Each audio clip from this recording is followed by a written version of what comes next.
सभी प्रभु प्रेमियों को मेरा प्यार भरा राधे राधे। इस वीडियो में बहुत महत्वपूर्ण चर्चा हम करने जा रहे हैं जो हमारे परिवार से संबंधित है और आने वाले विशेष दिनों से संबंधित है। आप सभी को मालूम है कि अधिक मास चल रहा है और अधिक मास में भी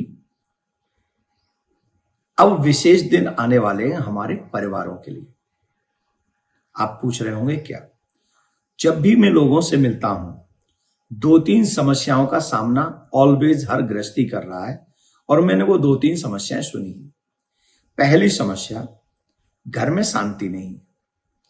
दूसरी समस्या, हम जो भी कमाते हैं रुकता नहीं है, या हम गृहस्थी हैं, हमारी संतान उत्पन्न नहीं हो रही, शादी को 10-12 साल हो गए। और तीसरी और अहम समस्या जो है, जो सबसे जटिल समस्या हमारी दृष्टि में जो लोग बताते हैं, हर एक कोई आकर रोता है इसी बात के लिए कि महाराज हम कुछ भी कर लें, हमारे मन को शांति नहीं। हमारे बच्चों के विवाह लेट हो रहे हैं। जो सबसे बड़ी समस्या है कि हमारे बच्चों के विवाह लेट हो रहे हैं, होते ही नहीं है। बात करते हैं तो चलते चलते रुक जाते हैं। तो ये तीनों चारों बातें आप जब देखेंगे तो पितरों से संबंधित है। कोई भी ज्योतिषी हो, कोई भी कर्मकांडी ब्राह्मण देवता हो, वो सब यही कहेंगे कि निश्चित तौर पे पितरों का ही प्रभाव है और उन्हीं पितरों को प्रसन्न करने का सबसे महत्वपूर्ण टाइम आ रहा है। और वो महत्वपूर्ण टाइम है अधिक मास में। अधिक मास में भी टाइम है पूर्णिमा से लेकर अमावस तक। अमावस तक क्यों? सुनिए। कृष्ण पक्षे विशेषेण पितृणाम तृप्तिरिष्यते।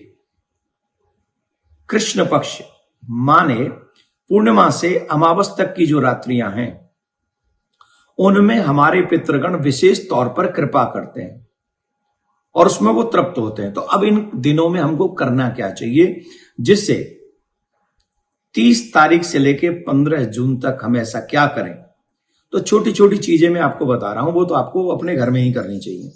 पहली चीज, आपको अपने पितरों के लिए नित्य जल रखना चाहिए अपने रसोई में, मिट्टी के बर्तनों में, और थोड़ा सा ढक्कन ऊपर से खुला छोड़ दें। एवरीडे रखना है आपको। और वहीं दक्षिण दिशा की तरफ एक दीपक जलाना है तिल के तेल का। क्यों? दीपदानम पित्राणाम च तमो नाश करम परम।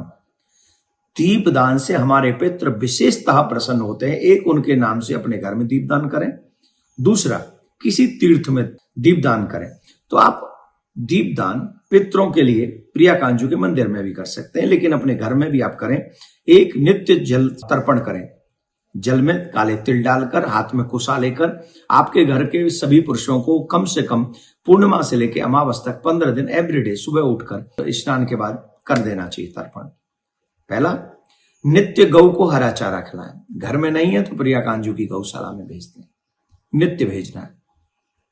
कोई गाय है आसपास में तो उनको अपने हाथों से जाके, ये वो कार्य हैं जिससे आपके घर में पितृ सहज प्रसन्न हो जाएंगे। अधिक मास का मतलब समझ रहे, बहुत बड़ा पुण्य है। एक और बात, जिन बच्चों के विवाह नहीं हो रहे हैं, अगर ये कार्य वो भी करें, गाय को घास खिलाना, दीप अपने हाथों से जलाना, तो इसका और ज्यादा फल होगा। और जिनको लगता है कि हमारे पितृ अधिक रुष्ट हैं, क्रोधित हैं, या हमें अपने पितरों की मुक्ति करानी है, तो उन्हें भी अपने पितरों के नाम से इस बीच में 30 तारीख से लेके 15 जून तक श्रीमद् भागवत का पाठ अपने घर में कराना चाहिए। घर में ना करा सके तो जो सामूहिक पाठ हमारे यहाँ भी होने जा रहा है वृंदावन में, आप वहां तुरंत कॉल करके अपना रजिस्ट्रेशन कर सकते हैं। लेकिन सबसे महत्वपूर्ण बात है अमावस और पूर्णिमा, इन दोनों के बीच का, पूर्णिमा से अमावस 30 तारीख की पूर्णिमा है, अमावस 15 जून की रहेगी। तो इस बीच में आपको ये कार्य कर लेना है और ये बहुत सुंदर समय है। अभी नहीं तो कभी नहीं। नेक्स्ट अधिक मास कब आएगा पता नहीं।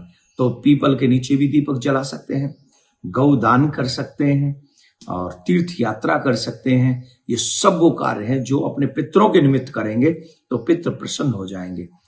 कलेश नहीं होगा, अकाल मृत्यु नहीं होगी। पितरों के प्रसन्न होने पर संतान आगे सृष्टि बढ़ेगी, बच्चों के विवाह जल्दी हो जाएंगे और घर में शांति भी रहेगी, पैसा भी बचेगा। तो ये 15 दिन आपके लिए महत्वपूर्ण है। इनका जितना सदुपयोग कर लेंगे उतना ही आपके लिए उचित होगा, लाभदायक होगा।